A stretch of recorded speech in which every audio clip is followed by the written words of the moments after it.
네, 안녕하세요. 끝판왕장입니다. 구독과 좋아요, 알림 설정, 그리고 댓글까지 부탁드리겠습니다. 자, 일단은 비트코인이 이제 횡보를 하다가 반등을 했을 때 제대로 치고 올라가지 못하고 이렇게 쭉 빠지게 됐는데요.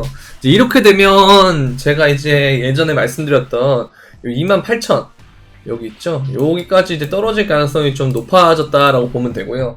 그래서 여기가 되면 지금 보시면 얘가 여기서부터 이렇게 지지를 받는 구간에 추세선을 연결을 해보면 이제 이 지점 정도가 나와요. 근데 여기서 좀 이 선보다 약간 빠져서 꼬리를 남긴다라고 생각을 하면 이 보라색 이동평균선이죠. 이제 EMA 200선입니다. EMA 200선.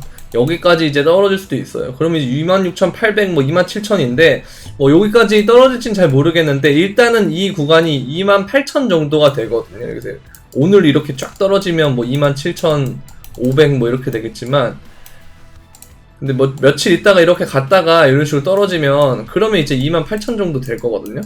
그래서 한 요 정도쯤 올 거다라고 일단 어느 정도 생각을 하시면 되겠고, 일단은 그 과정에서 RSI를 많이 시켰어요. 근데 가격이 어쨌든 31,500에서 29,000이면 약 한 2,000불 정도의 조정이 온 거거든요. 근데 얘가 이제 24,000에서 시작했던 수준의 RSI에 거의 다 와갑니다. 그죠?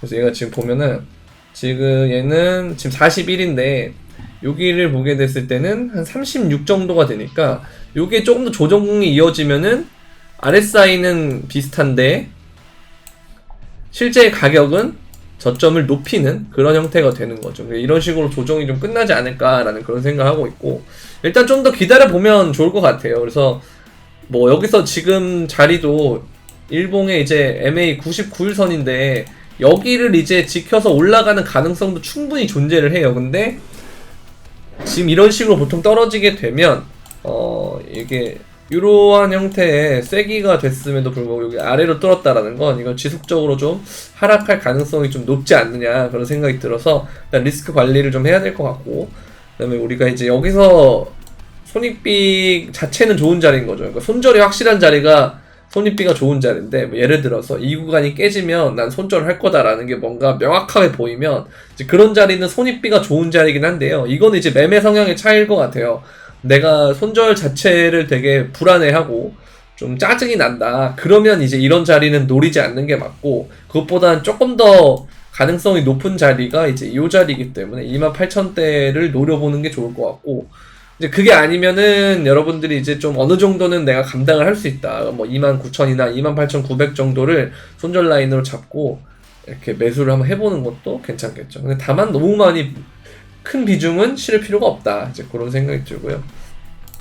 여기서 지지를 받아도 이렇게 한 번에 올라가는 건 조금 힘들지 않을까 싶어서 일단은 뭐 그런 생각은 드는데, 근데 사실 이제 우리가 좀 움직임을 이전에 지켜보면요 되게 재밌는 게, 이동평균선을 이제 다 꺼볼게요 한번.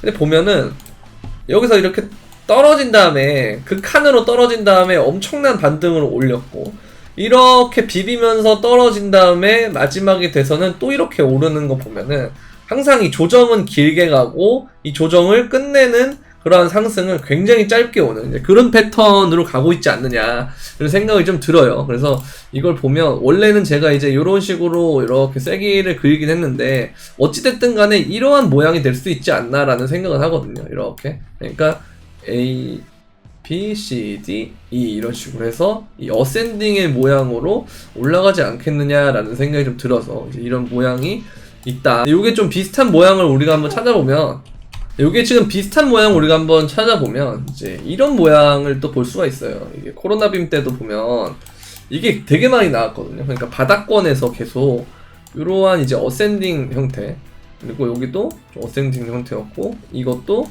어센딩 형태고, 이런 모양들이 되게 많이 나왔거든요. 그래서 이게 만약에 맞다면 그러면 진짜 긍정적인 게 맞는데, 근데 만약에 이제 이게 어센딩이라기보다는 뭐 예를 들어서 이런 식으로 뭐 약간의 좀 세기 형태를 띈다든지 아니면은 뭐 이런 평행체 요런 식이거나 아니면 이제 이게 이렇게 평행 채널에 가까운 그런 형태의 상승 채널이면 아마 천천히 오르지 않을까 싶어요. 이건 이제 2020년의 모양보다는 그렇게 된다면은 뭐 2019년도 아니고 오히려 이제 보면은 요 때가 가깝겠죠. 2015년에서 2016년에 올라가는 요 시기. 이거 보면은 좀 오른다 싶으면 빠지고, 오른다 싶으면 빠지고, 오른다 싶으면 횡보하다가, 오른다고 싶으면 또 빠지고, 이런 식으로 이제 오르락 내리락 하다가 어느 순간부터 엄청나게 올라갔던 거거든요. 그래서 그러한 장세가 되면 우리가 이제 2025년을 기약해야 될 가능성이 높아지겠죠. 근데 그게 아니면 만약에 빠르게 오른다, 그럼 코로나 때처럼 빠르게 오른다 하면은 그러면 이제 여기서 이런 식으로 이제 빠르게 오를 수가 있어요. 그러면 진짜 되게 재밌는 양상이 펼쳐질 것 같거든요. 근데 그게 어떻게 될지는 아직까지는 우리가 정확하게 알 수 없기 때문에 항상 리스크 관리를 생활화하는 것이 좋다. 이제 그런 생각이 듭니다. 리스크 관리라고 하면 현금 비중을 말씀드리는 거죠. 그래서 항상 50% 정도는 우리가 좀 갖고 있는 것이 좋지 않느냐라는 생각을 하고 있습니다. 그러다가 좀 뭔가 장이 좋아진다 하면은 한 40% 정도까지 낮췄다가 혹은 30% 정도까지 낮췄다가 다시 어느 정도 수익 실현 할 때쯤 되면은 점점 50%에서 60% 정도 맞춰놓는 그런 형태로 이제 왔다 갔다 하면은 괜찮지 않을까라는 생각을 합니다. 너무 뭐 시즌이 끝났다 이렇게 보는 것보다는 그런 게 더 낫지 않나 싶어요, 저는. 일단은 여전히 요 밑에 추세는 돌렸기 때문에 요게 지금 보면 이 추세가 돌릴 때요. 이때도 마찬가지입니다. 2021년 때도 이 추세를 돌릴 때 요게 이제 200선이거든요. EMA 200선. 요게 이제 이평선이 이렇게 정배열로 되면 계속 정배열로 가다가 중간에 한 번씩 이런 걸 찍어요. 근데 그 다음부터는 이게 안 찍고 이렇게 올라가잖아요. 이제 그런 고도 상승이 되기 전에는 보통 어떤 게 나오냐면 이 지점이 전체적으로 정배열로 돌리는지 역배열 정배열로 돌리는지 이런 여부가 되게 중요하거든요. 근데 장기 추세가 사실 여기서 이미 돌렸어요. 근데 이 지점을 아래로 뺐지만 이걸 다시 빠르게 올림으로써 리테스트를 한번 한 거고요. 그 다음 두 번째로 또 한 번의 리테스트를 블랙록 때 한 거기 때문에 이건 일단 차트로 보게 되면 여기서 이제 되게 주요한 추세는 전환을 했다라는 관점을 보는 게 맞지 않나라는 그런 생각을 하고 있습니다. 물론 여기서 이제 이런 건 있겠죠. 여기서 뚫고 2019년처럼 한 번 더 밑으로 빼서 얘가 역배열과 비슷한 형태로 지금 왔다 갔다 하는 요런 자리들이 있을 수도 있어요. 그렇게 되면은 이게 역배열로 된다라고 하는 건 이 가격보다 아래로 떨어지는 그런 조정이 있을 가능성도 있거든요. 근데 그렇게 조정이 온다. 그러면 사실 그건 기회다라고 생각을 하는데 이걸 좀 어느 정도는 뭐 가능성이라도 좀 열어둔다라고 하면 뭐 그런 분들은 현금 비중을 조금 더 제가 말씀드린 비중보다는 더 늘리는 형태로 접근하는 게 맞겠죠. 근데 저는 항상 이 100%라는 거는 굉장히 지양하기 때문에 뭐 현금 100이든 코인 100이든 그런 것들은 좀 지양을 한다 그런 생각을 듭니다. 자 그리고 보면 자 이제 이런 식으로 봤을 때 이 보면은 이거예요. 이제 여러분들 위해서 또 번역을 해드리면 다시 저를 위해서 100분일 기준 LTH의 공급은 2015년 수준이다. LTH가 뭐냐면 여기 나와있죠. 롱텀 홀더들의 공급이 2015년 수준이다.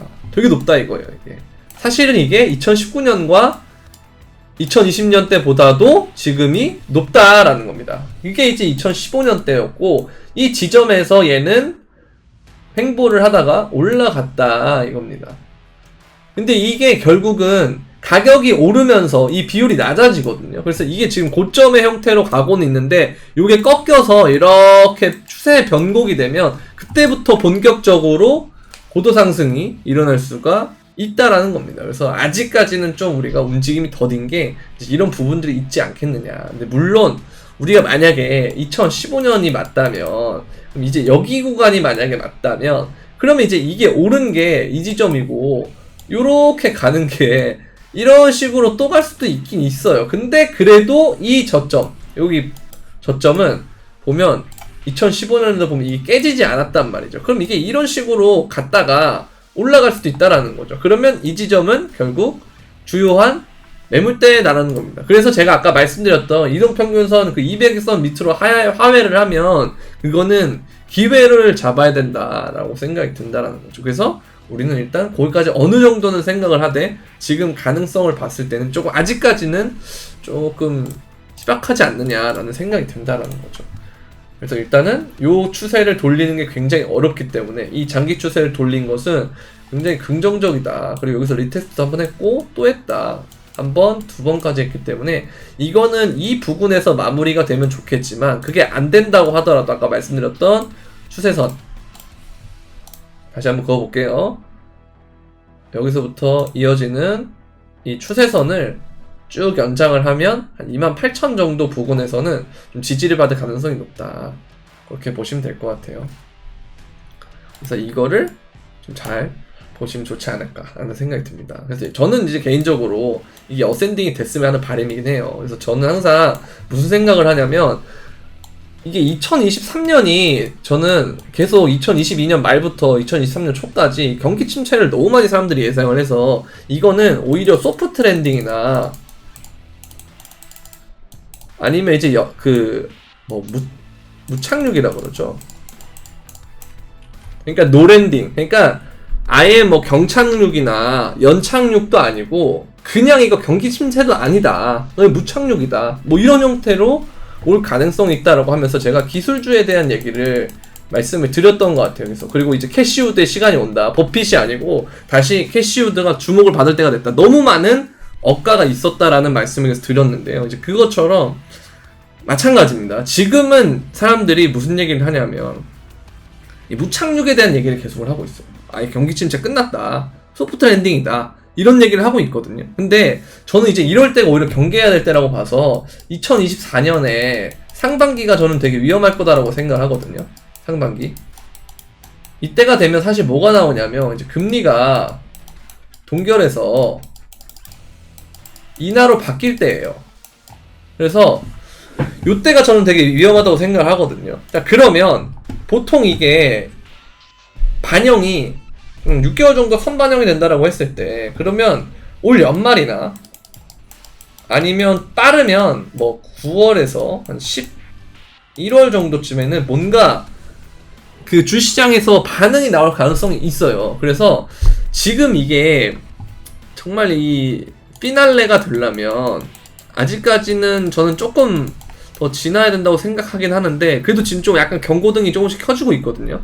그것처럼 우리는 지금 어떤 걸 경계를 해야 되냐면 이제 그런 시나리오들이 정말 실제로 일어나는 것을 경계를 해야 된단 말이에요. 그렇다면 만약 그게 맞다면 제 예상이 맞다면 그러면 코인의 고점이 그러니까 우리가 항상 얘기하는 25년도에 되는 것보다 지금 돼서 이 사이클 자체가 우리가 코인으로 돈을 벌고 그 다음에 주식이랑 부동산이 그 다음에 싸진 거를 우리가 줍줍을 해서 그 다음 사이클 이어나가는 뭐 주식이 됐든 부동산이 됐든 다음 사이클로 이렇게 넘어가는 이제 그런 형태가 되면 참 좋다 이거예요. 뭐 이번 제가 볼 때는 주식보다는 부동산일 가능성이 높다고 생각하거든요. 왜냐면 지금 주식이 너무 빨리 가고 있으니까 이거는 거품이 같이 꺼질 것 같고 그 다음은 이제 부동산일 것 같은데 어쨌든 그런 것들을 좀 연계하려면 올해가 되는 게 올해나 상반기가 그 고점이 나오는 게 되게 중요하다고 보는데 그게 조금 아쉬워요. 저는 그게 좀 아쉽고 2025년이 된다면 근데 그게 뭐 안 되더라도 만약 올해나 내년 상반기에 고점이 안 되더라도 어쨌든 25년 정도가 되면 굉장히 장이 좋아질 가능성이 높다 이거죠. 물론 그 과정에 부침은 분명히 있겠지만 그래서 이런 부분들을 여러분들이 아예 이제 그냥 뭐 떨어지는 것만 생각한다고 하기에는 우리가 이걸 놓칠 가능성이 매우 높아요. 요때 우리가 이제 이때 진입을 했을 때 아 이때부터 사놓고 가만히 기다릴걸 이때 물리는 사람들도 그냥 물려도 기다릴걸 근데 이게 사실 1년 2년을 물려놓고 버티는 게 쉬운 게 아니에요. 그래서 버티려면 어떻게 해야 되냐면 내 심리 상태가 가장 중요한데 내 심리를 잘 할 수 있게끔 하는 조건이 일단 첫 번째는 현금 비중이 어느 정도 있어야 된다라는 거랑 두 번째는 이제 좀 긍정적인 사고가 필요하다는 거 그 다음에 3번은 뭐냐면 낮은 가격에 사야 된다는 거. 낮은 가격에 산다는 말은 뭔 말이냐면 반대로 얘기하면 남들이 비싸다 생각하는 자리를 사야 돼요. 그러니까 무슨 말이냐 여전히 비싸다 더 떨어진다 라는 자리 그러니까 요 자리에 사라는 말이 아니고요. 이게 비싸다라는 게 아니고 이때는 지금도 싸다라는 얘기를 하거든요. 에코프로처럼. 그게 아니고 에코프로 옛날에 산 사람들은 그걸 계속 갖고 있는 사람들 물론 지금 승리자긴 한데 그때 당시에는 야 저게 무슨 이 가격이야 아직도 너무 비싸 이러거든요. 그러니까 그런 가격에서 여러분들이 고민을 해야 된다는 거죠. 인간 지표를 보면서. 자, 그래서 그런 생각을 해보면 지금 여전히 비트코인은 굉장히 많은 사람들이 앞으로 많이 떨어질 거다. 여기나 이 저점을 다시 갱신을 해야 이 장이 끝날 거다. 이런 얘기를 많이 해요. 근데 사실 추세나 이런 부분들을 보면 이미 유의미한 추세들을 많이 깼어요. 보시면 이 비트코인이 보면 아까 말씀드렸던 장기 추세도 좀 깼고요. 그 다음에 주봉으로 봤을 때도 이 추세들을 지금 다 돌려놓고 있단 말이죠. 주봉 200선까지도 얘가 여기서 지지를 받으면서 올려줬잖아요. 이 블랙록 때 블랙록 빔을 한 번에 올려줬잖아요. 그런 상황이고 그러면 이제 여기서 이 200선이 2022년 5월에 깨졌던 게 돌파가 나왔고 2023년에 그 다음에 이게 다시 리테스트가 돼서 올라간다라고 생각을 하면 이 지점은 굉장히 주요한 라인이 될 수가 있다는 거죠. 근데 여기가 어디냐? 이게 이제 25,500이니까 이 지점은 굉장히 중요한 라인 된다라는 거죠. 그러면 사실 여기서 이미 어느 정도 지지가 나왔기 때문에 물론 이걸 깰 수는 있겠습니다만은 이것 자체가 그러면 과대 낙폭이 될 수가 있다는 거죠. 과대 낙폭이고 곧 뭐다? 저평가 구간이다라는 거예요. 너무 억가를 당하고 있다. 이렇게 생각을 하면 되는 거예요. 그러니까 이런 기회가 혹시라도 만약에 오면 내가 진입할 수 있도록 최소한의 현금은 마지막에 남겨두되 내가 그 윗지점 정도의 좋은 지점, 그러니까 제가 아까 말씀드렸던 28,000이나 이런 데서 잡을 수 있으려면 내가 공포심을 느끼지 않을 정도의 현금은 갖고 있어야 된다는 거예요. 그래서 그게 제 생각에는 50% 정도는 갖고 있어야 된다라고 생각을 하는 거고, 만약 내가 이런 부분에서 조금 더 리스크가 있다 생각하면 50%도 많다라고 생각을 하면 그러면 이제 60이나 70이나 이런 식으로 늘리면 되는 거예요. 그래서 요렇게만 좀 여러분들이 좀 생각을 하시면 될 것 같고, 그게 뭐 다른 것들은 뭐 별 문제 없다고 생각합니다 저는. 그래서 전혀 문제가 없다. 그래서 이런 것만 봐도 장기 홀더나 단기 홀더, SOPR 홀더들이 수익 혹은 손실을 보고 자산을 매도하는지 가늠하는 지표를 보면은 이게 어쨌든 계속 이 강세장 초기 단계에서 나오는 지표들이 나오고 있어요. 요게요. 그래서 이런 부분들을 보면 일단은 블랙스완이라는 게 이제 정말 코로나빔 같은 이런 거죠. 이런 것만 안 나오면 된다 이건데, 그래서 그게 좀 경기 침체 빔이나 경기 침체 빔이나 뭐 나스닥 빔이나 이런 것들이 좀 조심스러운 그런 부분들이긴 한데, 어쨌든 그런 게 아니면 비트코인 사이클만 봤을 때는 이제 이런 부분이 있다라는 거죠. 그래서 이게 좀 주요하다라고 생각이 되고, 제가 사실 이런 걸 보면서 느끼는 게 많아요. 그러니까 기시다 총리가 이제 이런 얘기를 하죠. 이전에는 웹3에 대한 얘기를 되게 많이 했고요. 마찬가지로 웹3 얘기했죠. 블록체인은 사회 변혁을 이끌 수가 있다. 정부 차원에서 준비를 해야 된다. 이런 얘기가 나오거든요. 보면은 정부 차원에서 블록체인 기술의 혁신성을 발전시킬 수 있는 환경을 조성하겠다. 그러면서 이제 가상자산 발행사의 미실현 가상자산 이익에 대해서 법인세를 걷지 않는 등 규제 완화를 계속 하고 있다는 겁니다. 그러면서 사회 문제 해결에 도움이 된다. 뭐 이런 얘기를 하고 있어요. 그러면서 또 뭐 얘기하냐면 메타버스 공간에서 가치 있는 경제권을 창출하는 대형 프로젝트들이 여러 개 등장한다. 이런 얘기를 하고 있는데 상당히 뻔한 얘기다라고 여러분들이 확인을 할 수가 있잖아요. 근데 저는 이걸 보면서 무슨 생각이 들었냐면, 제가 2018년하고 2019년하고 2020년도 그렇고 이게 업계에 어느 정도 있긴 했어요. 근데 제가 그때 코인을 투자를 했느냐, 장투를 했느냐, 안 했습니다. 왜? 그때 당시에는 하이퍼레저라고 해서 토큰이 없이도 기업을 할 수 있는 그런 모델들이 나오고 있었어요. 그래서 이러면 이게 토큰이 별 필요가 없을 수 있겠다 라는 거죠. 근데 그게 사실 지금 와서 생각해보면 뭐였냐면, 가격이나 그 다음에 매매에 대한 심리가 이런 것들이 굉장히 악화되기 때문에 내가 보는 전망조차도 흐릿해지는 그런 형태가 된다라는 거예요. 그래서 얘가 이 얘기를 왜 말씀드리냐면, 이 일본의 정부주도 육성한다 뭐 이런 것들이 강세장에 만약에 나왔으면 굉장히 좋은 이슈로 뭐 반짝해서 올라갈 수 있는 호재가 될 수도 있는 그런 재료거든요. 근데 지금은 이런 재료들이 빛을 못 본다는 거예요. 자, 그러면 이 재료들이 빛을 못 보는 게 우리가 이제 그러면 이런 것들이 이제 빛을 못 보니까 그럼 신경을 꺼야 되냐? 아니에요. 이럴 때일수록 오히려 신경을 써야 돼요. 다 밑단에서는 이렇게 준비를 하고 있다는 거예요. 그러니까 여러분들이 생각을 할 때 장투를 제가 못했다 그랬잖아요. 근데 이때 장투한 사람들은 돈 다 벌었거든요. 그 차이입니다. 장투를 못했다 그랬어요. 다만 그거예요. 장투를 할 때 내가 못 버틸 만한 게 뭐가 있냐. 그게 아까 전에 말씀드렸던 현금 비중이나 이런 것들이잖아요. 그런 것들. 그러니까 내 매매 심리를 방해할 수 있는 것들을 제어하는 건 오케이라 이거예요. 다만 코인판 자체를 떠날 필요는 없다 이겁니다. 무슨 말인지 아시겠죠? 항상 지금 같은 자리가 길게 보면 굉장히 좋은 자리인데 다만 그 길게 본다는 게 여러분들이 막상 매수를 할 때는 길게 본다라고 하지만 실질적으로 우리가 투자를 해보면 그게 안 되기 때문에 문제가 되는 거예요. 그렇기 때문에 여러분들은 항상 뭔 생각을 하셔야 되냐면 길게 보는 생각을 해야 돼요. 항상 길게 봐야 된다. 그래서 제가 영상을 좀 요번 주에 좀 띄엄띄엄 올렸는데 주말부터 저도 약간 그 템포 조절을 좀 하는 거죠. 그러니까 영상에 올릴 게 너무 없어서 이거를 좀 템포 조절을 좀 하면서 저도 역시 사람이기 때문에 이걸 좀 쉬엄쉬엄 해가면서 해줘야 이게 좀 그 체력적으로 문제가 안 되는데 어쨌든 여러분들도 마찬가지예요. 그래서 항상 투자라는 걸 할 때 맨날 막 유동성이 막 나왔을 때만 이렇게 투자를 하는 것보다 유동성이 안 나오면 안 나오는 대로 이런 것들을 보면서 미래에 어떻게 될지 생각을 해보고 스터디를 하고 공부도 하고 이런 형태가 좀 중요하다 이거예요. 제 생각에는.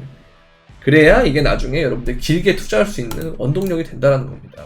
그래서 한번 가져와 봤어요.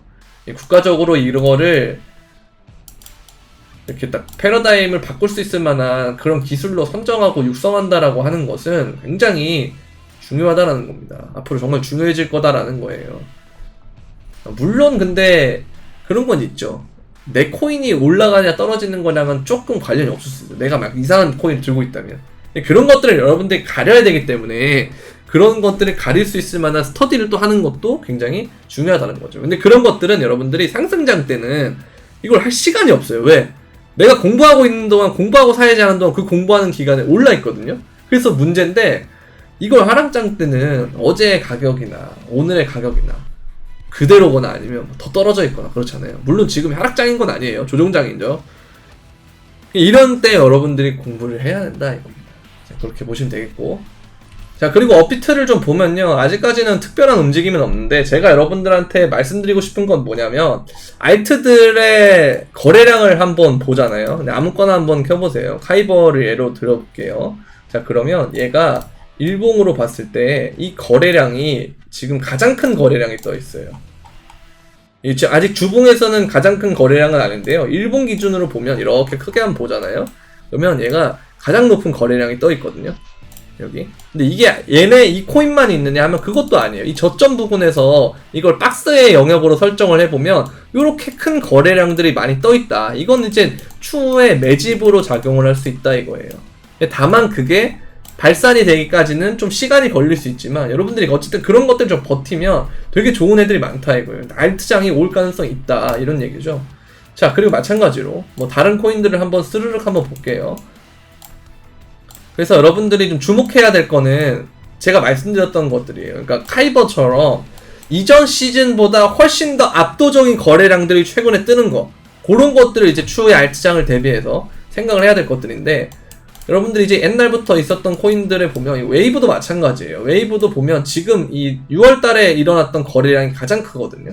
보시면 이전의 거래량이 이때 6월 초죠. 이때의 거래량보다 훨씬 더 큰 거래량이 있고요. 그 다음에 이제 뭐 아발란체도 2023년 들어서 거래량이 더 많고요. 여러분들이 아셔야 될 거는 2021년에는 역대급 거래량이 있을 때였어요. 그때보다 거래량이 높다라는 건 좀 주목해볼만 하다, 그런 얘기를 하고 싶습니다. 그래서 이런 것들을 좀 보면 체인링크도 마찬가지죠. 체인링크도 거래량이 이번에 엄청 떴죠. 이런 것들도 주목할 필요가 있고, 그리고 스택스도 2023년 들어서 거래량이 많이 떴고요.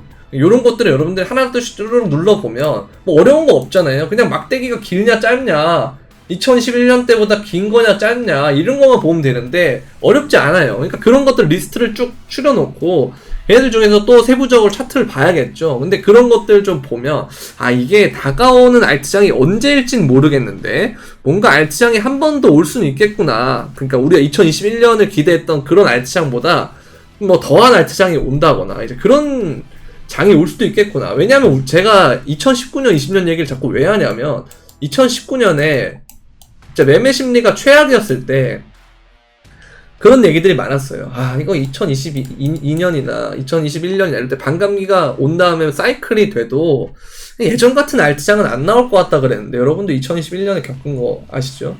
항상 그랬어요. 그래서 이런 거래량이 지금 차는 걸 보면 뭔가 추후의 장을 대비하고 매집하려는 그런 움직임이 좀 있다. 근데 다만 여러분들이 뭐가 또 아셔야 되냐면 옛날부터 있었던 코인이 뭐가 있지? 이더리움 클래식을 한번 볼게요.